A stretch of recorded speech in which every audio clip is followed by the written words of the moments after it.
आज हम section 12 of income tax ordinance 2001 के बारे में बात करेंगे। सेक्शन 12 सैलरी के बारे में हमें बताता है कि कौन सी अमाउंट्स हैं जो कि सैलरी में कंसीडर की जाती हैं इनकम को बनाते वक्त। स्टेटमेंट ऑफ इनकम को पोर्टल के ऊपर एफबीआर के पोर्टल के ऊपर फाइल करते वक्त, जब हम किसी भी इनकम को एफबीआर के पोर्टल पे फाइल करते हैं या स्टेटमेंट ऑफ इनकम बनाते हैं तो हमारे पास 5 हेड ऑफ इनकम होते हैं। तो 5 हेड ऑफ इनकम में से सैलरी पहला हेड ऑफ इनकम है। सैलरी एक ऐसी अमाउंट है जो एक एम्प्लाई अपने एम्प्लॉयर से एक टैक्स ईयर के अंदर वसूल करता है। वो अमाउंट जो एम्प्लाई अपने एम्प्लॉयर से एक टैक्स ईयर के अंदर वसूल कर रहा है वो रेवेन्यू की शक्ल में हो सकती है या कैपिटल नेचर की शक्ल में हो सकती है। एम्प्लाई अमाउंट्स जो अपने एम्प्लॉयर से रिसीव करता है जिसको हम सैलरी में कंसीडर करते हैं, उनमें सबसे पहले रिम्यूनरेशंस होती हैं। रिम्यूनरेशन में वेजेस आती है, पे आती है। अगर एम्प्लॉय जो है वो लीव उसने ली हुई है और लीव की वजह से उसको कुछ पैसे वसूल हो रहे हैं तो वो भी सैलरी में कंसीडर होंगे। अगर कोई कमीशन आ रहा है, कोई फीस आ रही है और ओवर टाइम लगाने की वजह से अगर एम्प्लॉय को कोई पैसे आ रहे हैं तो ये भी सैलरी में ही कंसीडर होंगे। इसके अलावा प्री रिक्विजिट्स होते हैं।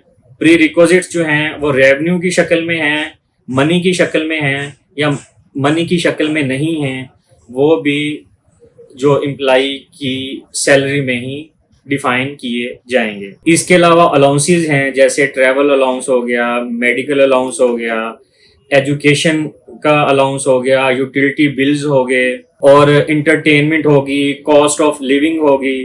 तो ये तमाम पैसे अगर एम्प्लॉय अपने एम्प्लॉयर से वसूल कर रहा है तो ये भी सैलरी की मद में ही आएंगे। इसके अलावा अगर कोई एम्प्लॉय एम्प्लॉयर के ऊपर या एम्प्लॉयर के काम के लिए कुछ एक्सपेंडिचर्स करता है और वो तमाम एक्सपेंडिचर्स एम्प्लॉयर उसको रिटर्न कर देता है तो जो रिटर्न होने वाली इनकम होगी, पैसे होंगे, वो भी सैलरी की मद में ही आएंगे।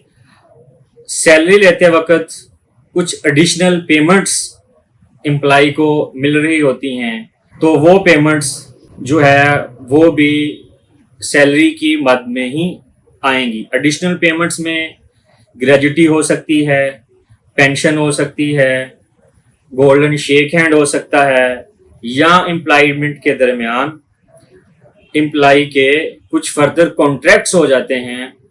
एम्प्लॉयमेंट के दरमियान उन फर्दर कॉन्ट्रैक्ट्स की वजह से जो इनकम पैसे एम्प्लॉय कमा रहा होगा वो भी सैलरी की मद में ही आएंगे। सैलरी के ऊपर जो टैक्स रेट्स अप्लाई करते हैं ये हर साल जब federal government finance bill announce करती है तो उसमें हमें बताए जाते हैं कि कितनी सैलरी एग्जम्प्ट है और कितनी सैलरी पे टैक्स की रेशो अप्लाई करेगी। तो हमें सैलरी की इनकम के ऊपर टैक्स अप्लाई करने के लिए उन स्लैब्स को, उस शेड्यूल को मद्देनजर रखना पड़ता है। सैलरी जो एक एम्प्लॉय ले रहा होता है तो एम्प्लॉयर की ये जिम्मेदारी होती है कि वो अपने एम्प्लॉय को जो सैलरी पे कर रहा है, सैलरी के ऊपर जो टैक्स बनता है वो डिडक्ट करने के बाद, काटने के बाद अपने एम्प्लॉय को सैलरी पे करे। एम्प्लॉयर विद होल्डिंग एजेंट के तौर पे काम कर रहा होता है। एम्प्लॉयर की जिम्मेदारी है कि अपने एम्प्लॉय को अगर उसकी इनकम, एम्प्लॉय की सैलरी चार्जेबल टू टैक्स है तो वो टैक्स काटने के बाद अपने एम्प्लॉय को सैलरी पे करें। तो कंसल्टेंट की ये जिम्मेदारी होती है कि जब वो किसी भी सैलरीड पर्सन की रिटर्न को सबमिट करवा रहा हो तो वो उससे उस टैक्स डिडक्शन सर्टिफिकेट की बाबत पूछे, जरूर सवाल करे कि आपने इतनी सैलरी अर्न की है, आपकी सैलरी के ऊपर टैक्स रेट ये बनता है और आपके एम्प्लॉयर ने आपका टैक्स काटा हुआ है, तो आप अपने एम्प्लॉयर से वो टैक्स डिडक्शन सर्टिफिकेट जरूर लेके आए, ताकि आपकी सैलरीड अमाउंट के अगेंस्ट जो टैक्स काटा गया है उसको एडजस्ट किया जा सके। यहाँ ये बात बताना बहुत ज़रूरी है कि सैलरीड पर्सन को अपनी रिटर्न जमा करवाते वक्त, स्टेटमेंट ऑफ इनकम जमा करवाते वक्त एसेट ऑफ डिक्लेरेशन भी साथ बताना ज़रूरी है।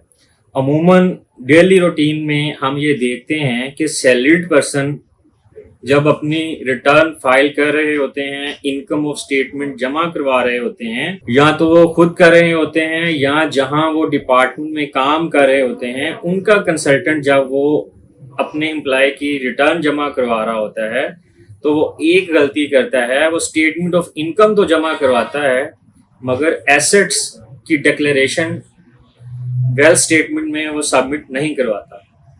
तो एम्प्लॉइज के लिए ये जरूरी है कि जब वो अपनी रिटर्न को सबमिट कर रहे हो, सैलरी की रिटर्न को, तो अपनी जो डिक्लेरेशन है एसेट्स के बारे में उसकी इंफॉर्मेशन भी पोर्टल के ऊपर जरूर प्रोवाइड करें।